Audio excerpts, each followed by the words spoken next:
रहीम start करते हैं जल्दी जल्दी गायत्री के चैप्टर 32 को। सबसे पहले आते हैं हमारे पास डाययूरेटिक्स। डाययूरेटिक्स का बेसिक काम होता है यूरिन के आउटपुट को बढ़ाना, लेकिन अक्सर ये सोल्यूट्स के आउटपुट को भी बढ़ा देते हैं। आमतौर पर हम करते हैं कि सोल्यूट्स को निकालते हैं तो वाटर भी निकल जाता है, सोल्यूट्स को जाते हैं वाटर भी बच जाता है। इसका काम ये है कि बॉडी में बहुत ज़्यादा वाटर जमा हुआ है, हाइपरटेंशन एडिमा हुआ है, तो डाययूरेटिक्स वाटर को निकाल देंगे। डाययूरेटिक्स का जो एक्शन है वो जब जिस वक्त डालते हैं उस वक्त तो बहुत अच्छा होता है, लेकिन आहिस्ता आहिस्ता सब साइड हो जाता है, आहिस्ता आहिस्ता कम हो जाता है। वो कम तो हो जाता है लेकिन कम होने से पहले वो कोई ना कोई चेंज कर चुका होता है, यानी कि ब्लड वॉल्यूम में चेंज, जो भी चेंज मकसूद होती है वो चेंज कर चुका होता है, तो इसलिए उसका इफेक्ट हो चुका होता है। अल्टीमेटली तो आपको पता है कि नॉर्मलाइज हो ही जाएगी आपकी एक्सक्रीशन वगैरह। बहुत सारी किस्में डाययूरेटिक्स की एक एक देखते हैं। कुछ ऐसे डाययूरेटिक्स होते हैं जो कि ऑस्मोटिक डाययूरेटिक्स कहलाते हैं, यानी कि वो रीनल ट्यूब्यूल्स में ऑस्मोलैरिटी को इंक्रीज कर देते हैं। फॉर एग्जांपल मैनिटोल, तो ये आपकी रीअब्जॉर्प्शन होने नहीं देंगे। हाँ, डायबिटीज मेलाइटिस में भी ये होता है कि चूंकि ग्लूकोज बहुत होती है तो आपके रीनल ट्यूब्यूल्स की ऑस्मोलैरिटी इंक्रीज कर जाती है। ऑलराइट, फिर होता है हमारे पास लूप डाययूरेटिक्स, जिसकी एग्जांपल है फ्यूरासेमाइड, एथाक्रेनिक एसिड और ब्यूमेटानाइड। ये लूप डाययूरेटिक्स आपके जो थिक असेंडिंग लिंब ग्लूकोफिले होता है उसमें 1 सोडियम 2 क्लोराइड 1 पोटेशियम को ट्रांसपोर्टर को इनहिबिट कर देते हैं, जिसकी वजह से इनकी रीअबॉर्प्शन नहीं हो पाती। जब इनकी रीअबॉर्प्शन नहीं होगी तो वाटर की रीअबॉर्प्शन नहीं होगी और एज अ रिजल्ट आपका ज़्यादा वाटर बाहर निकल जाएगा। काउंटर करंट मल्टीप्लाई मैकेनिज्म भी इसमें खराब होता है, जिसकी वजह से हम कहते हैं ना कंसंट्रेटेड यूरिन बहुत बना पाते हैं, ना बहुत डाइल्यूट यूरिन बना पाते हैं। ठीक है, ये वाली जो हमारी एबिलिटीज है कंसंट्रेट डाइल्यूट करने की, वो एबिलिटीज हमारे पास खराब हो जाती है। हमने देखा कि एक्सक्रीशन अचानक बहुत ज़्यादा हो जाती है। अल्टीमेटली एक्सक्रीशन नॉर्मलाइज तो हो ही जाती है, लेकिन एक्सक्रीशन नॉर्मलाइज होने से पहले पहले बहुत हद तक आपका ईसीएफ का वॉल्यूम कम हो चुका है, यानी कि ब्लड का प्रेशर वगैरह भी कम हो चुका होता है। फिर होता है हमारे पास थायाजाइड डाययूरेटिक्स। क्लोरोथायाजाइड इसकी एग्जांपल है। ये आपके पास सोडियम क्लोराइड रीअब्जॉर्प्शन को खत्म करते हैं अर्ली डिस्टल ट्यूब्यूल में। फिर आते हैं हमारे पास कार्बोनिक एनहाइड्रेज इनहिबिटर्स। ये आपके पास कार्बोनिक एनहाइड्रेज को इनहिबिट कर देते हैं, जिसकी वजह से आपके वो जो रीनल ट्यूब्यूल के सेल होते हैं उनमें ये बाइकार्बोनेट की फॉर्मेशन, हाइड्रोजन की फॉर्मेशन थोड़ी होती है। इसमें हाइड्रोजन की सिक्रीशन कम होगी, बाइकार्बोनेट की रीअब्जॉर्प्शन कम होगी। ये आपके पास एसिडोसिस भी कॉज कर सकता है। फिर आते हैं आपके पास मिनरलोकॉर्टिकॉइड रिसेप्टर एंटागोनिस्ट, स्पाइरोलैक्टोन और एपिलेरोनॉन, उसको काम एल्डोस्टेरोन को काम नहीं करने देते, जिसकी वजह से एल्डोस्टेरोन सोडियम की रिडक्शन नहीं कर पाता। ठीक है, इसमें ना सिर्फ सोडियम की रिडक्शन नहीं होगी बल्कि पोटेशियम की एक्सक्रीशन भी नहीं होगी, इसलिए इसको पोटेशियम स्पेरेंट डाययूरेटिक्स भी कहते हैं। एक और पोटेशियम स्पेरेंट डाययूरेटिक्स है जो कि सोडियम चैनल्स को ब्लॉक करते हैं। जब लुमिनल मेम्ब्रेन पे सोडियम चैनल्स ब्लॉक होते हैं तो ultimately sodium potassium ATPase pump भी इनहिबिट हो जाता है। इनके एग्जांपल है एमिलोराइड और ट्राइमेट्रीन। ये दोनों कलेक्शन ट्यूब्यूल्स में काम करते हैं। ये दोनों सोडियम पोटेशियम स्पिरिट डाययूरेटिक्स हैं। ओके, उसके बाद फिर आते हैं हम किडनी डिजीज की तरफ। दो तरह की होती है, एक एक्यूट रीनल फेलियर जो कि फौरी तौर पे खराबी पैदा करती है, और एक क्रोनिक किडनी डिजीज जो कि प्रोग्रेसिव में आहिस्ते से प्रोग्रेस कर रही है। एक्यूट आपके पास फर्दर 3 तरह की होती है। नंबर 1, पीछे ब्लड वेसल का कोई इशू है तो हम कहते हैं pre renal acute kidney injury. Blood vessel का इशू नहीं है, किडनी के अंदर कोई इशू है, कहते हैं inter renal acute kidney injury. Kidney का कोई इशू नहीं है, किडनी के बाहर जो यूरेटर्स हैं, ब्लैडर है, वहां पे कोई इशू है तो कहते हैं post renal acute kidney injury. सबसे पहले देखते हैं pre renal acute kidney injury को, यानी ब्लड वेसल में क्या इशू आ सकता है। यार देखो, आपकी किडनीज को बहुत ज्यादा यूजुअली ब्लड मिल रहा होता है, जितना कार्डियक आउटपुट है 25 to 20% मिल रहा होता है, यानी 1100 ml पर मिलीलीटर ब्लड मिल रहा होता है। अगर आपके पास थोड़ा ब्लड जाएगा, जाहिर है थोड़ा यूरिन फॉर्म होगा, जिसको हम कहते हैं ओलिगोयूरिया, यूरिया, और बॉडी में वाटर वगैरह जमा हो जाएगा जब आपका यूरिन थोड़ा फॉर्म हो रहा है। सही होगी बात। अगर यूरिन बिल्कुल ही फॉर्म ना हो उसको कहते हैं एनयूरिया। ओके होगी बात। अच्छा, एक और बात यहाँ पे ये बता रहे हैं कि अगर आपने रीनल सेल्स को थोड़ा ब्लड देना शुरू कर दिया है, यानी रीनल सेल्स को थोड़ी ऑक्सीजन मिल रही है, लेकिन वो गुजारा कर लेते हैं। क्यों? क्योंकि थोड़ा ब्लड आ रहा है, उनको उनकी फंक्शनिंग भी थोड़ी हो चुकी हुई है। एक तरफ उनको ऑक्सीजन थोड़ी मिल रही है, दूसरी तरफ यूरिन भी थोड़ा ही फॉर्म करना है, इसलिए उनका काम भी थोड़ा हो गया। अगर उनकी ऑक्सीजन की सप्लाई थोड़ी है तो आगे उनका काम भी थोड़ा हो गया है। अच्छा, और उसके अलावा ये बात कर रहे हैं कि अगर आप बहुत हद तक जीएफआर को कम कर दो तो भी सेल्स गुजारा कर लेते हैं। हाँ, अगर आप 20-25% से भी कम कर दोगे और बहुत देर तक कम रखोगे तो फिर जरिए बचा सेल्स को अपनी जरूरत की जोगी भी ऑक्सीजन नहीं मिलेगी और उनकी डेथ हो सकती है। जब सेल्स की डेथ होगी तो हम किडनी के अंदर मसला आ गया, यानी कि इंट्रारीनल एक्यूट किडनी इंजरी भी हो गई है। Pre renal acute kidney injury cause था और अब इंट्रारीनल एक्यूट किडनी इंजरी भी हो गई है। नेक्स्ट आता है हमारे पास इंट्रारीनल एक्यूट किडनी इंजरी। कहीं भी मसला आ सकता है। ग्लोमेरुलर कैपिलरी का मसला आ सकता है, जिसकी एक एग्जांपल है ग्लोमेरुलर नेफ्राइटिस। उसके अलावा रीनल ट्यूब्यूल्स के एपिथेलियम में मसला आ सकता है, इंटरस्टिशियल में मसला आ सकता है। ग्लोमेरुलर कैपिलरीज में किस तरह से मसला आता है? मिसाल के तौर पर glomerular nephritis. Glomerular nephritis basically एक एबनॉर्मल इम्यून रिएक्शन की वजह से होती है। बात यह है, आपकी बॉडी में कहीं और इन्फेक्शन हुई हैं, उन इन्फेक्शन के अगेंस्ट आपने एंटीबॉडीज बनाई है। अब ये एंटीबॉडी एंटीजन कॉम्प्लेक्स जो है ना, वो आपके ग्लोमेरुला में आकर फंस जाएंगे और ग्लोमेरुला को ब्लॉक करना शुरू कर देंगे। ग्लोमेरुला के बहुत से जो ग्लोमेरुलर कैपिलरीज के बहुत से जो सेल्स हैं वो बेचारे खराब होना शुरू हो जाएंगे और ये आपकी ब्लड सप्लाई बहुत से जगह खराब कर देगी। ये आपके पास एक इंटरनल मसला होगा। दूसरा, ट्यूबुलर नेक्रोसिस भी हो सकता है। ट्यूब्यूल्स में क्या खराबी होती है? या तो आपकी ब्लड सप्लाई नहीं आ रही, ऑक्सीजन की कमी की वजह से ट्यूब्यूल्स बेचारा फारिग होना शुरू हो गई है, यानी कि प्री रीनल मसला था, उसने ट्यूब्यूल को खराब कर दिया, यानी इंटररीनल मसला भी कर दिया। ट्यूब्यूल्स के जो सेल्स है ना, वो ट्यूब्यूल से टूट जाते हैं और फिर आगे जाकर ट्यूब्यूल से फंसना शुरू हो जाते हैं, तो ये ब्लॉकेज कॉज कर देते हैं। ठीक होगी बात। दूसरा होता है आपके पास पॉइजन, कोई टॉक्सिन, कोई मेडिकेशन, कोई दवाइयाँ, कोई इस तरह की चीज़ें आपने खाई हैं कि वो ट्यूब्यूल्स को सेल्स को डैमेज कर रहे हैं। इसमें भी ये होगा कि ट्यूब्यूल के सेल्स टूट जाएंगे और जाकर ब्लॉकेज कॉज कर देंगे, ट्यूब्यूल को भी ब्लॉक कर देंगे। डन होगी बात। हाँ ये बात जरूर है कि अगर आपकी ट्यूब्यूल्स की बेस पे मेम्ब्रेन सही है ना तो कुछ टाइम बाद 10-20 डेज बाद दोबारा नए सेल्स सही बन सकते हैं। ऑलराइट, प्री रीनल हो गया, इंटररीनल हो गया, उसके बाद पोस्ट रीनल यानी किडनी के बाद कहीं पे कोई ना कोई प्रॉब्लम हो तो ज़ाहिर सी बात है अगर आपकी यूरिनरी ब्लैडर में हो, यूरेथ्रा में हो या कहीं पे भी कोई मसला हो तो यूरिन एक्यूमुलेट होना शुरू हो जाएगा, अल्टीमेटली इफेक्ट आपकी किडनीज के ऊपर भी आएगा। क्या क्या मसले होते हैं? हो सकता है एक से कोई यूरेटर खराब हो सकता है दोनों से कोई यूरेटर खराब हो जाए, हो सकता है ब्लैडर में ऑब्स्ट्रक्शन हो सकता है यूरेथ्रा में ऑब्स्ट्रक्शन हो, कुछ भी हो सकता है। ओवरऑल इन सारे मसाइल से आपके पास मसला क्या होता है? सीधी सी बात है, बॉडी में सॉल्ट बहुत बचना शुरू हो जाता है, बॉडी में हाइपरटेंशन हो जाती है, बॉडी में एडिमा हो जाता है, बॉडी में हाइपरकैलेमिया हो जाता है, बॉडी में मेटाबॉलिक एसिडोसिस हो जाता है डाउन होने के बाद। और अगर कंप्लीट एन्यूरिया हो यानी यूरिन बिल्कुल ही फॉर्म ना हो रहा हो तो 8 to 14 डेज में बंदे की डेथ भी हो सकती है।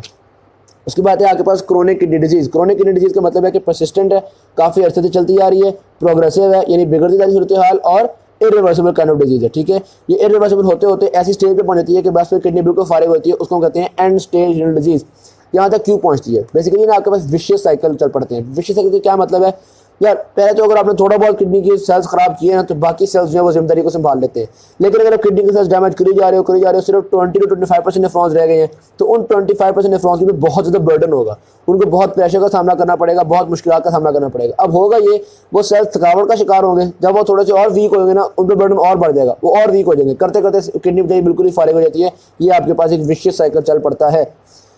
कॉजेज क्या आपके पास इन इशूज़ के? पहले हमें लगता था ग्लोमेरुलोनेफ्राइटिस मेन कॉज है, अब हमें पता चला डायबिटीज मेलाइटिस और हाइपरटेंशन मेन कॉजेज हैं। और याद रखिएगा अगर ओबेसिटी हो ना तो ओबेसिटी से डायबिटीज मेलाइटिस भी हो सकता है, ओबेसिटी से हाइपरटेंशन भी हो सकती है, और ओबेसिटी बजाते खुद भी किडनीज के लिए मुश्किलात कॉज करती है। ऑलराइट जी, इंजरीज कौन कौन सी जगहों पे किस किस तरह की इंजरीज होती है हम चीज़ को देखते हैं। सबसे पहले देखते हैं रीनल ब्लड वेसल्स की इंजरीज। इसमें खासतौर पर जो बड़ी ब्लड वेसल्स हैं उनमें आपके पास एथेरोस्क्लेरोसिस और फिब्रोमस्कुलर हाइपरप्लेजिया होता है। इन दोनों में आपके पास ब्लड वेसल का लुमेन थोड़ा हो जाएगा, टू किडनी गोल्ड बैट जैसी हाइपरटेंशन जैसी कंडीशन हो जाती है। ठीक है, यानी कि हाइपरटेंशन कॉज होगी। तीसरा आता है आपके पास नेफ्रोस्क्लेरोसिस या ग्लोमेरुलोस्क्लेरोसिस। इसमें होता ये है कि आपकी जो कोई भी ब्लड वेसल है वो आहिस्ता आहिस्ता उसका लुमेन थोड़ा होता वो बिल्कुल ही ब्लॉक हो गई है। ठीक है, जब बिल्कुल ही ब्लॉक हो जाएगी तो जिस जगह वो ब्लड सप्लाई करी थी वो जगह आपकी डेड होना शुरू हो जाएगी। अगर वो सिर्फ ग्लोमेरुलर डेड हो रहा हो तो कहते हैं ग्लोमेरुलोनेफ्राइटिस, किडनी का कोई एरिया डेड हो रहा हो तो कहते हैं नेफ्रोस्क्लेरोसिस। सॉरी मैंने गलत कह दिया। अगर ग्लोमेरुला का कोई एरिया डैमेज हो रहा हो, मतलब कोई ग्लोमेरुला खत्म हो रहा हो तो कहते हैं ग्लोमेरुलोस्क्लेरोसिस। ठीक है, और अगर किडनी का कोई पोर्शन खराब हो रहा हो तो क्या कहते हैं? नेफ्रोस्क्लेरोसिस। ओके, तो कह रहे हैं थोड़ी बहुत नेफ्रोस्क्लेरोसिस तो जो है ना वो ओल्ड एज में हो ही जाती है, यानी बहुत से लोगों को 40 ईयर्स की एज के बाद होना शुरू हो जाती है। हर 10 साल में 10% नेफ्रॉन्स फारिग हो गए, फिर मजीद 10 साल में 10% नेफ्रॉन्स फारिग हो गए। ये वाली बात यहाँ पर डिस्कस की हुई है। बंदा आपको लगता है कि वो हेल्दी है लेकिन अंदर अंदर से उसके 40-50% नेफ्रॉन्स जो है वो बिल्कुल स्क्लेरोसिस का सामना कर रहे होते हैं। फिर यहाँ पे हाइपरटेंशन और डायबिटीज, जाहिर सी बात है ये इस चीज़ों को ज़्यादा वर्स करती है। एक और हैरत की बात यह है कि ब्लैक स्किन लोगों में ज़्यादा कॉमन होती है आपके पास ग्लोमेरुलोस्क्लेरोसिस वगैरह। वजह क्या है हमें नहीं पता।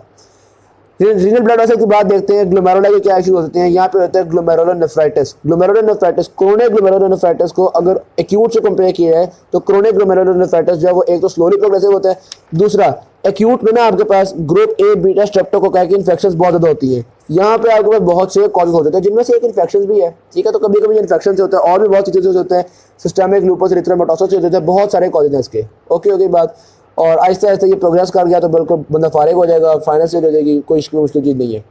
फिर आती है आपकी इंटरस्टिशियम की इंजरी। इंटरस्टिशियम को क्या मसला हो सकता है? हो सकता है इंटरस्टिशियम को सही से ब्लड सप्लाई नहीं मिली, हो सकता है इंटरस्टिशियम को कोई टॉक्सिन का सामना करना पड़ा है, और हो सकता है कोई इन्फेक्शन हो गई है। जो इन्फेक्शन है खास तरह की होती है उसको हम कहते हैं पाइलोनेफ्राइटिस। इसमें ई कोलाई इन्वॉल्व होता है। इसमें होता है ये यूरिनरी ट्रैक की कोई ना कोई फीकल कंटेमिनेशन हो जाती है, और वो जो जर्म्स आपके ब्लैडर में एंटर हुए हैं ना सिर्फ वो एंटर होते हैं बल्कि ब्लैडर से निकल भी नहीं पा रहे। क्यों नहीं निकल पा रहे? या तो आपका ब्लैडर कंप्लीटली एम्प्टी नहीं हो रहा, या आपके ब्लैडर में कोई ना कोई ऑब्स्ट्रक्शन है। ठीक है, तो वो ब्लैडर में जमा होते हैं, इन्फेक्शन हो जाते हैं, इसको हम कहते हैं सिस्टाइटिस। फिर कभी कभी ये ब्लैडर से ऊपर किडनी की तरफ भी चले जाते हैं। हो सकता है ब्लैडर में रहें और हो सकता है किडनी में भी चले जाएं। किडनी में क्यों जाते हैं? कुछ लोगों में ये नॉर्मेलिटी होती है कि जब वो यूरिन पास करते हैं ना तो उनका यूरिन थोड़ा बहुत ऊपर यूरेटस में भी जाता है, इसको हम कहते हैं वेसिको-यूरेटल रिफ्लक्स। ठीक है, तो वेसिको-यूरेटल रिफ्लक्स से वो ब्लैडर से होते हुए जो हम किडनी में पहुंचेंगे। किडनी में पहुंचेंगे तो वो पहले मेडुला को अफेक्ट करेंगे, तो मेडुला आमतौर पर ज़्यादा बुरी तरह इफेक्ट होती है, कॉर्टेक्स थोड़ी कम इफेक्ट होती है। हाँ, अगर बहुत ज़्यादा टाइम हो चुका है फिर तो कॉर्टेक्स भी इफेक्ट हो ही जाएगी। जब मेडुला इफेक्ट होगी तो जाहिर सी बात है काउंटर करंट मल्टीप्लाई मैकेनिज्म खराब होगा। ऑलराइट, फिर आता है आपके पास नेफ्रोटिक सिंड्रोम। नेफ्रोटिक सिंड्रोम ऐसा मसला जिसमें आपके ब्लड में से जो प्लाज्मा प्रोटीन है वो यूरिन के थ्रू निकलती चली जा रही है। बहुत प्रॉब्लमैटिक चीज़ है। इसकी क्या क्या कॉजेज होती हैं? Number 1 chronic glomerulonephritis. ज़ाहिर बात है इसकी वही कॉजेज होंगी जो ग्लोमेरुलर की परमिबिलिटी को बढ़ाती हैं। तो अगर बहुत लॉन्ग टर्म ग्लोमेरुलोनेफ्राइटिस है, इस पर भी आपकी वो निकल जाएंगी। आपकी जो भी पेशेंट है उसकी प्रोटीन्स वगैरह निकल जाएंगी। एमाइलॉइड्स, इसमें कुछ खास प्रोटीन सब्सटेंसेस होते हैं, एब्नॉर्मल प्रोटीन सब्सटेंसेस होते हैं, ये ग्लोमेरुलर वॉल को ना खराब कर देते हैं, ग्लोमेरुलर कैपिलरी के बेस में को तबाह कर देते हैं। यहाँ भी मसला बन जाएगा, ज़ाहिर बात है प्रोटीन्स निकल जाएंगी। और तीसरा होता है मिनिमल चेंज नेफ्रोटिक सिंड्रोम। इसमें ग्लोमेरुलर कैपिलरी तो ठीक है, लेकिन कैपिलरी के बाद जो पोडोसाइट्स होते हैं ना, वो पोडोसाइट खराब होते हैं, जिसकी वजह से छोटी मोटी प्रोटीन्स निकल जाती है, एल्बुमिन वगैरह। ये ज़्यादातर बच्चों में पाए जाते हैं 2 साल से 6 साल के उनके बच्चों में, और उन बच्चों में जाहिर बात है बहुत सारी प्रोटीन निकल जाएगी, जिसकी वजह से उनकी बॉडी में सोयर एडिमा हो जाएगा। बड़ी नुकसानदेह चीज़ है। नेक्स्ट देखते हैं जी, nephron function in chronic kidney disease. Nephron किस तरह से फंक्शन कर रहा है? सीधी सी बात है, अगर आपके थोड़े से नेफ्रॉन्स रह गए हैं, मतलब काफ़ी हद तक नेफ्रॉन्स खराब हो गए, थोड़े से नेफ्रॉन्स रह गए, ये थोड़े से नेफ्रॉन्स वाटर की, सोडियम की तो नॉर्मल एक्सक्रीशन कर लेंगे। क्यों भाई? नॉर्मली ये होता है वाटर को बहुत हम रीअब्जॉर्ब कर रहे होते हैं, सोडियम को बहुत रीअब्जॉर्ब कर रहे होते हैं, तो अब ये उतना रीअब्जॉर्ब नहीं करेंगे, ठीक है, क्योंकि ये कहेंगे यार पूरी बॉडी की जिम्मेदारी हमारे पर ही आ गई है, पहले सारे नेफ्रॉन ने मिलकर यूरिन बना था, अब सिर्फ हमने बनाना है। तो ये रीअब्जॉर्प्शन कम करेंगे ताकि यही चंद एक नेफ्रॉन्स मिलकर ही प्रॉपर यूरिन की आउटपुट कर सके, ठीक है। तो अगर थोड़े नेफ्रॉन्स भी हैं तो वो आपके सोडियम को, क्लोराइड को, वाटर को, इनकी एक्सक्रीशन नॉर्मल रख लेते हैं। लेकिन कुछ ऐसे सब्सटेंसेस भी होते हैं जो कि ग्लोमेरुलर फिल्ट्रेशन रेट पर डिपेंड कर रहे होते हैं, यानी कि वो जितने फिल्टर होते हैं उतने के सारे यूरिन में निकलते हैं। तो जाहिर बात है फिल्ट्रेशन तो कम हुई है, क्योंकि टोटल नेफ्रॉन्स कम है, तो वो वाले सब्सटेंसेस इफेक्ट हो जाएंगे। जैसे मिसाल के तौर पर क्रेटिनिन हो गया, यूरिया हो गया, वो इफेक्ट हो जाएंगे, वो प्रॉपर्ली एक्सक्रीट नहीं हो पाएंगे। जब वो एक्सक्रीट नहीं हो पाएंगे तो उनकी कंसंट्रेशन ब्लड में इंक्रीज करना शुरू हो जाएगी, और ब्लड में उनकी कंसंट्रेशन इंक्रीज होते होते इतनी हो जाएगी कि फिर उनकी एक्सक्रीशन नॉर्मल हो जाए। तो उनकी भी एक्सक्रीशन नॉर्मल तो हो जाती है, लेकिन उनको उनका ब्लड में कंसंट्रेशन का बढ़ना जरूरी हो जाता है। तो ये बड़ी मुश्किल वाली बात है।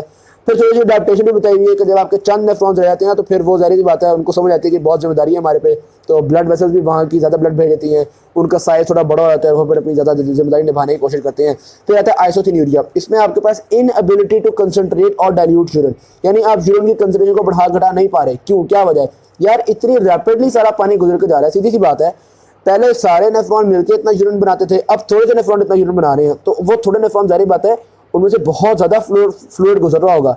अगर उन्होंने कभी कंसंट्रेट करना हो, वाटर को एब्जॉर्ब करना, उनको टाइम नहीं मिलता, फ्लूइड गुजर जाता है। और अगर उन्होंने कभी डाइल्यूट करना हो, यानी सोल्यूट्स को एब्जॉर्ब करना हो, टाइम नहीं मिलता, फ्लूइड गुजर जाते हैं। सिंपल सी बात है, यानी कि टाइम बहुत थोड़ा होता है, क्योंकि वो जो फ्लूइड है वो बहुत रैपिडली फ्लो कर रहा है, तो इसलिए ना ये कंसंट्रेट कर पाते हैं अच्छे तरीके से, ना ये डाइल्यूट कर पाते हैं अच्छे तरीके से। ऑल राइट, अब यहाँ पे आ जाते हैं जनाब वाली, वो बता रहे हैं कि रीनल फेलियर आपकी बॉडी फ्लूइड को कितना इफेक्ट कर रहा है। एक तो फर्क पड़ता है आपकी फूड और डाइट इंटेक पे, और दूसरा फर्क पड़ता है आपकी किडनी की सतह खराब हुई है, ठीक है। अगर किडनी खराब हुई है और आपने वाटर को कम नहीं किया, फूड को कम नहीं किया, तो मसले तो बनेंगे।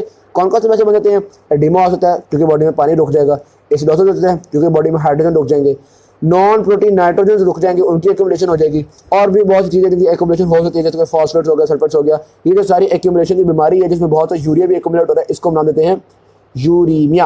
ऑलरेडी होगी बात। वाटर रिटेंशन की बात की जाए तो अगर कोई किडनी का मसला बना हुआ है तो आपसे गुजारिश है कि, या पेशेंट से गुजारिश है कि वो थोड़ा पानी पिए तो गुजारा चल सकता है। अगर उसने पानी पीने में भी मतलब फुल पानी पीता रहा तो सारी बात है बहुत सारा इशू बन जाएगा, फिर उसकी बॉडी में पानी ज़्यादा हो जाएगा, उसको हाइपरटेंशन हो जाएगी, सही है। और अगर किडनी बिल्कुल ही फारिग हो गई है, फिर यार अब बंदा पानी कम पिए, बंदा पानी ज़्यादा पिए, हाइपरटेंशन होगी ही होगी। अच्छा, फिर हमें डायलिसिस करना पड़ता है। कुछ लोग होते हैं हमें डायलिसिस के बावजूद भी हाइपरटेंशन बरकरार रहती है, तो ऐसे लोगों में हम किडनी रिमूव कर देते हैं। हम कहते हैं किडनी फसाद की जड़ है, ऑल्दो हम डायलिसिस कर रहे हैं लेकिन किडनी रेनल बनाई जा रही है, एंजियोटेंसिस बनाई जा रही है, हाइपरटेंशन करवा रही है, तो किडनी ही रिमूव करनी पड़ जाती है। ऑल राइट, फिर इंक्रीज इन यूरिया। जाहिर सी बात है अगर बहुत से सेल्स सही से काम नहीं कर रहे तो यूरिया की तो कंसंट्रेशन बॉडी के अंदर बढ़ेगी ही बढ़ेगी। यहाँ पे डिस्कस किया था हमने कि यूरिया, क्रेटिनिन, इनकी कंसंट्रेशन बढ़ती ही बढ़ती है, क्योंकि ये ग्लोमेरुलर फिल्ट्रेशन रेट पर डिपेंड कर रहे होते हैं। जितना ग्लोमेरुलर फिल्ट्रेशन रेट कम होगा उतनी इनकी एक्सक्रीशन कम हो जाएगी, उतनी इनकी कंसंट्रेशन इन ब्लड इंक्रीज कर जाएगी, ठीक होगी बात। फिर एसिडोसिस, जब हाइड्रोजन की सिक्रीशन कम हो गई है, बाइकार्बोनेट की रिडक्शन कम हो गई है, तो जाहिर सी बात है एसिडोसिस हो जाएगा। फिर एनीमिया, किडनी इरिथ्रोपोइटिन फॉर्म नहीं कर पा रही तो आपके आरबीसीज कम बनेंगे, एनीमिया हो जाएगा। इसका इलाज अब शुक्र है हमें एरिथ्रोपोइटिन मिल जाती है, हम एरिथ्रोपोइटिन इंजेक्ट कर देते हैं। ऑस्टियोमलेशिया, किडनीज विटामिन डी की प्रॉपर हाइड्रोक्सिलेशन नहीं कर पा रही, एक्टिव विटामिन डी नहीं बन रहा, तो जाहिर सी बात है विटामिन डी का काम होता है कैल्सिफिकेशन ऑफ बोन्स करवाना, वो कैल्सिफिकेशन नहीं होगी तो ऑस्टियोमलेशिया हो जाएगा। किडनीज बॉडी से फॉस्फेट नहीं निकाल पा रही तो बॉडी में फॉस्फेट इंक्रीज कर जाएगा, जब बॉडी में फॉस्फेट इंक्रीज करता है तो पैराथायराइड हार्मोन भी इंक्रीज कर देता है, और ये पैराथायराइड हार्मोन भी बोन्स में से कैल्शियम को निकालता है, तो ये दोनों चीज़ मिलकर ऑस्टियोमलेशिया कॉज करेंगी। यहाँ तक हमारे पास मुख्तलिफ बीमारियाँ हमने देख ली। फिर देखते हैं hyper tension in kidney disease. ज़ाहिर सी बात है हाइपर टेंशन जब होती है तो वो किडनी को प्रॉब्लम करती है, और जब किडनी का प्रॉब्लम होता है तो उस प्रॉब्लम से हाइपर टेंशन हो जाती है, तो ये आगे पास विशियस साइकिल चल पड़ेगा। हाइपर टेंशन से किडनी खराब हुई, किडनी खराब हुई से मजीद हाइपर टेंशन, मजीद किडनी खराब करते करते एंड स्टेज रीनल डिजीज हो जाती है। ऑलराइट जी, अब हम देखते हैं कि किडनी के क्या क्या प्रॉब्लम है जो कि हाइपरटेंशन को इफेक्ट कर रखे हैं। ऐसी सीधी सी बात है, या तो आप प्रॉपर फिल्ट्रेशन ही नहीं कर रहे, और अगर फिल्ट्रेशन कर रहे तो बहुत ज़्यादा रीअब्जॉर्प्शन कर लेते हो, ठीक है, तो ये हाइपरटेंशन हो रही है ना। जारी बात है वाटर बॉडी के अंदर रह रहे हाइपरटेंशन हो रही है ना। तो पहला कॉज उन्होंने कहा है वैस्कुलर रेजिस्टेंस इंक्रीज कर गई है। तो जब वैस्कुलर रेजिस्टेंस इंक्रीज कर जाएगी तो किडनीज के पास थोड़ा ब्लड जाएगा, थोड़ा यूनिफॉर्म होगा। नंबर 2, जीएफआर की ग्लोमेरुला की परमिबिलिटी ही कम हो गई है। ब्लड तो जा रहा है लेकिन परमिबिलिटी इतनी कम है कि यूरिन बन नहीं पा रहा, तो हाइपरटेंशन हो जाएगी। नंबर 3, ब्लड भी आ रहा है, फिल्टर आउट भी हो रहा है, लेकिन आपने बहुत पानी रीअब्सॉर्ब कर लिया है, इस पर भी हाइपरटेंशन हो जाएगी। एक्सेसिव ट्यूबुलर सोडियम रीअब्सॉर्प्शन, इस पर भी हाइपरटेंशन हो जाती है। हाइपरटेंशन होती बेसिकली क्यों है? सीधी सी बात है, ये सारी चीज़ें एक्सक्रीशन को कम कर रही है ना, इसलिए वो चीज़ें ब्लड में जमा होती हैं, ब्लड का प्रेशर बढ़ जाता है, और फिर ब्लड का प्रेशर बढ़ने से उनकी एक्सक्रीशन नॉर्मलाइज होती है। प्रेशर नाइट्रियूरिसिस, प्रेशर डायलिसिस, इन चीज़ों से फिर हम एक्सक्रीशन को नॉर्मलाइज करते हैं। तो जाहिर बात है ब्लड के प्रेशर को तो बढ़ाना पड़ेगा। एक्सक्रीशन तो नॉर्मल हो जाएगी लेकिन ब्लड प्रेशर तो फिर परमानेंटली बढ़ा रहेगा ना। ऑलराइट, फिर हाइपरटेंशन कॉज बाय पैचिंग। हाँ, अगर किडनी के कुछ पैचेस खराब हो जाएं तो वो वाले जो पैचेस होते हैं उनको लगता है कि यार ब्लड तो बॉडी में है ही थोड़ा, क्योंकि उन पैचेस के पास ब्लड कम जा रहा है, लेकिन उनको क्या पता, उनको लगता है ब्लड तो है ही थोड़ा, तो वो क्या करती हैं, वो बजाते खुद बहुत रीअब्जॉर्प्शन शुरू कर देती हैं। उसके अलावा वो रेनिन और एंजियोटेंसिन भी रिलीज करती हैं, जो कि बाकी किडनी को भी कहती हैं रीअब्जॉर्प्शन करो, रीअब्जॉर्प्शन करो। As a result overall reabsorption बढ़ जाती है, इंसान को होता है हाइपरटेंशन। डन। किडनी डिजीजेज जो कि आपके एंटायर नेफ्रॉन्स को ख़राब ना करें तो फिर आपके पास हो सकता है हाइपरटेंशन ना हो। यहाँ पर ये बात डिस्कस की हुई है कि अगर कुछ नेफ्रॉन्स ख़राब हो गए हैं लेकिन कुछ नेफ्रॉन्स 100% सही हैं, तो हो सकता है वो जो सही वाले हैं वही पूरी जिम्मेदारी का एहसास करें और वो आपके यूरिन की फॉर्मेशन नॉर्मल रखें, हाइपरटेंशन को प्रिवेंट कर सकें। लेकिन अगर ऐसी सूरत में आपने बहुत पानी पीना शुरू कर दिया, यार पहले ही थोड़े नेफ्रॉन्स हैं, वो क्या करेंगे बेचारे, फिर जारी बात है मसले मसाइल बनना शुरू हो जाएंगे। ट्रीटमेंट इनका क्या है? ट्रीटमेंट ये है कि वो हार्मोनल और न्यूरल इफेक्ट्स जो कि रीअब्जॉर्प्शन करवाते हैं उनको खत्म करो यार, ताकि रीअब्जॉर्प्शन ना हो, यूरिन बन सके। दूसरा, वेजोडाइलेट करो, किडनीज के पास जो ब्लड सेल्स जा रही हैं उनकी वेजोडाइलेशन करो ताकि ज़्यादा यूरिन बन सके यार, थोड़े हालात नॉर्मल हो सके। तीसरा, डाययूरेटिक्स दो। डाययूरेटिक्स का काम ही होता है कि ज़्यादा यूरिन को फॉर्म करवाती है यार, तो ये डाययूरेटिक्स दो ताकि हालात नॉर्मल हो सके। ऑलराइट, अब देखते हैं स्पेसिफिक ट्यूबुलर डिसऑर्डर्स, किडनी के ट्यूब्यूल्स में क्या मसले बन सकते हैं। सीधी सी बात है, किडनी के ट्यूब्यूल्स में बहुत सी प्रोटीन्स काम कर रही होती हैं, और आपको पता है कि जीन्स खराब हो जाए तो प्रोटीन्स भी खराब हो जाती हैं, और अगर प्रोटीन्स खराब होगी तो बहुत सारी चीज़ों की रीअब्जॉर्प्शन खराब हो जाएगी। जैसे मिसाल के तौर पे रीनल ग्लाइकोसूरिया में कि वो ग्लूकोज रीअब्जॉर्ब नहीं हो पाती, तो आपके यूरिन में बहुत ही ग्लूकोज निकलती है। दूसरी तरफ डायबिटीज़ में भी ग्लूकोज में डायबिटीज़ मेलाइटस में भी यही होता है कि यूरिन में ग्लूकोज निकल रही है, तो डॉक्टर को चाहिए कि चेक कर ले यूरिन में ग्लूकोज किस वजह से आ रही है। ऑलराइट, अमाइनो एसिड यूरिया, इसमें आप अमाइनो या पेशेंट जो है वो अमाइनो एसिड रीअब्जॉर्ब नहीं कर पा रहा। अगर सारे रीअब्जॉर्ब नहीं हो पा रहे तो फिर तो हम कहते हैं जनरलाइज्ड अमाइनो एसिड यूरिया, लेकिन आमतौर पे होता है कि कुछ अमाइनो एसिड रीअब्जॉर्ब नहीं हो पाते। जिस तरह मिसाल के तौर पे एसेंशियल सिस्टीन यूरिया में सिस्टीन रीअब्जॉर्ब नहीं हो पा रही, सिंपल ग्लाइसिन में ग्लाइसिन रीअब्जॉर्ब नहीं हो पा रही। डन के बाद रीनल हाइपोफॉस्फेटेमिया, फॉस्फेट को रीअब्जॉर्ब नहीं कर पा रहे। जब फॉस्फेट को रीअब्जॉर्ब नहीं कर पाएंगे तो बॉडी में फॉस्फेट कम हो जाएगा, बॉडी में फॉस्फेट कम होगा तो बोन्स बेचारे कहेंगे यार हमें फॉस्फेट तो दे दो, हम कहेंगे नहीं देते, तो वो रिकेट्स हो जाएगा। और रीनल ट्यूबुलर एसिडोसिस, हम हाइड्रोजन को एक्सक्रीट नहीं कर पा रहे, या कह लो बाइकार्बोनेट रीअब्जॉर्ब नहीं कर पा रहे, तो बॉडी में एसिडोसिस हो जाएगा। फिर आता है नेफ्रोजेनिक डायबिटिक इंसिपिडस, इसमें एडीएच रिलीज हो रहा है लेकिन हम एडीएच की बात नहीं मानते, तो जारी बात है वाटर रीअब्जॉर्ब नहीं कर पा रहे, बहुत ज़्यादा यूरिन बनना शुरू हो जाएगा। अच्छा, फिर आता है फैनकोनी सिंड्रोम, इसमें ना अमाइनो एसिड रीअब्जॉर्ब कर पा रहे हैं, ना ग्लूकोज रीअब्जॉर्ब कर पा रहे हैं, ना फॉस्फेट रीअब्जॉर्ब कर पा रहे हैं, इतनी चीज़ें नहीं रीअब्जॉर्ब कर पा रहे हैं। कई दफ़ा तो कुछ और चीज़ें भी होती है जो नहीं रीअब्जॉर्ब कर पाते हैं। मिसाल के तौर पे कई दफ़ा होता है बाइकार्बोनेट भी नहीं कर पा रहे, एसिडोसिस वाली सूरत हाल, और कभी कभी तो होता है वाटर भी नहीं कर पा रहे। तो यानी कि मजीद मसाइल भी बन सकते हैं, लेकिन ये 3 मसाइल तो पक्के हैं ही है ना। कॉजेज क्या है इसके? हेरिडिटी डिफेक्ट्स भी हो सकते हैं, हो सकते हैं कोई टॉक्सिन्स का इस वजह से हुआ है, और हो सकता है ऑक्सीजन की कमी हुई है इस वजह से हुआ है। मेन मसला प्रॉक्सिमल ट्यूब्यूल्स का बना हुआ है, क्योंकि असल रीअब्जॉर्प्शन इन्हीं का काम होता है। बार्टर सिंड्रोम में थिक असेंडिंग लिम्फ ग्लूकोज फैलने में जो 1 सोडियम 1 क्लोराइड 1 पोटेशियम को ट्रांसपोर्टर लगा हुआ है वो इनहिबिट हो जाएगा। जब इनकी रीअब्जॉर्प्शन नहीं होगी तो वाटर वगैरह की भी रीअब्जॉर्प्शन नहीं हो सकेगी। बहुत से रीअब्जॉर्प्शन के मसले बने हुए हैं। ये ऑटोसोमल रिसेसिव प्रॉब्लम है, और इसमें आपके पास चूंकि एल्डोस्टेरोन बहुत रिलीज होता है इसलिए हाइपोकिनेमिया और मेटाबॉलिक एल्कलोसिस भी हो जाता है। गिटलमैन सिंड्रोम, इसमें आपके पास सोडियम क्लोराइड चैनल इनहिबिट होते हैं, है ये भी ऑटोसोमल रिसेसिव ही, लेकिन ये काम करता है लूप ऑफ हेनले में, ये काम करता है डिस्टल ट्यूब्यूल में। डाउन की बात, ये भी सोडियम की रिडक्शन नहीं करवाएगा, ये भी एल्डोस्टेरोन को ज़्यादा फॉर्म करवाएगा, ये भी हाइपोकिनेमिया मेटाबॉलिक एल्कलोसिस को फॉर्म करवाता है, सारा कुछ सिमिलर है। ठीक है, बस ये बात है इन दोनों के सिम्टम्स सिमिलर होते हैं लेकिन इसके सिम्टम्स थोड़े से हल्के होते हैं। ठीक है, बार्टर सिंड्रोम के तगड़े थे, इसके थोड़े से हल्के थे। ट्रीटमेंट के लिए आप एनसेड्स भी दे सकते हो, और आप क्योंकि आप चाहते हो हाइपोक्लीमिया ना हो इसलिए आप एल्डोस्टेरोन के एंटागोनिस्ट भी दे सकते हो।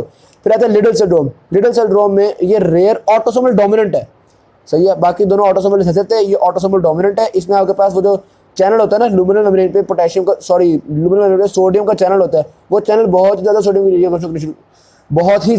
की रीअब्जॉर्प्शन स्टार्ट कर देगा। तो यहाँ पे सोडियम की रीअब्जॉर्प्शन बहुत ज़्यादा होती है। इसको इनहिबिट करने के लिए हम उस चैनल को इनहिबिट कर देते हैं विद द हेल्प ऑफ एमिलोइड, काम ठीक हो गया।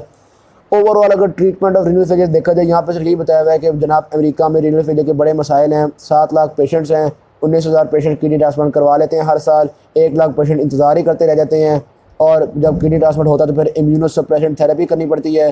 4,75,000 पीपल ऐसे हैं जो कि सिर्फ डायलिसिस पे गुजारा कर रहे हैं। बस ये वो बातें की। डायलिसिस में क्या होता है? डायलिसिस में हमारे पास एक डायलाइटिंग फ्लूइड होता है, यानी कि आर्टिफिशियल किडनी में थिन सेल ऑफ मेम्ब्रेन होती है। मेम्ब्रेन की एक तरफ डायलाइटिंग फ्लूइड, एक तरफ ब्लड, तो यानी कि एक्सचेंज ऑफ न्यूट्रिएंट्स जो यहाँ पे हो जाते हैं। एक्सचेंज की चीज़ों पर डिपेंड करे, number 1 concentration gradient, number 2 permeability, number 3 surface area, number 4 कितना टाइम मिल रहा है। अच्छा जी, हम चूँकि चाहते हैं कि बहुत अच्छी तरीके से ट्रांसपोर्ट हो, इसलिए डायलाइटिंग फ्लूइड को हम कॉन्टिन्यूसली सर्कुलेट वगैरह करवाते रहते हैं। एक वक्त में बॉडी में से कितना ब्लड निकालते हैं? सिर्फ आधा लीटर ब्लड निकला हुआ होता है। और उसके अलावा ब्लड कोआगुलेट ना करे, इसलिए हम हेपेरिन भी दे रहे होते हैं। और उसके अलावा ब्लड में से ट्रांसपोर्ट और सब्सटेंसेस बहुत अच्छी हो, इसलिए कई दफ़ा हमें प्रेशर वगैरह देना पड़ता है ब्लड को, जिसको हम बल्क फ्लो या हीमोफिब्रिलेशन भी कहते हैं। ये जो डायलाइटिंग फ्लूइड होता है, इसमें क्या चीज़ें होती हैं, क्या चीज़ नहीं होती? सीधी सी बात है, जो चीज़ें आपने ब्लड में से निकालनी है वो डायलाइटिंग फ्लूइड में बिल्कुल भी नहीं होती। जैसे क्रिएटिनिन हो गया, यूरिया हो गया, ये सारा कुछ, और बाकी सारी चीज़ों की भी कंसंट्रेशन जो है वो हम रिलेटिवली रखते हैं। इसी हिसाब से रखते हैं कि यार बॉडी में से क्या निकालना है, क्या नहीं निकालना। बाकी अगर आप आर्टिफिशियल किडनी से काम कर रहे हैं, जारी बात है ये ब्लड को फिल्टर तो कर देगी, लेकिन और बहुत से काम होते हैं किडनी के जो ये नहीं कर सकेगी। जैसे कि एरिथ्रोपोइटिन फॉर्म नहीं कर सकेगी, और बहुत सारी चीज़ें नहीं फॉर्म कर सकेगी, विटामिन डी फॉर्म नहीं कर सकेगी। Thank you very much. Video अच्छी लगी शेयर जरूर कीजिएगा, चैनल को जल्दी सब्सक्राइब कीजिएगा। अल्लाह।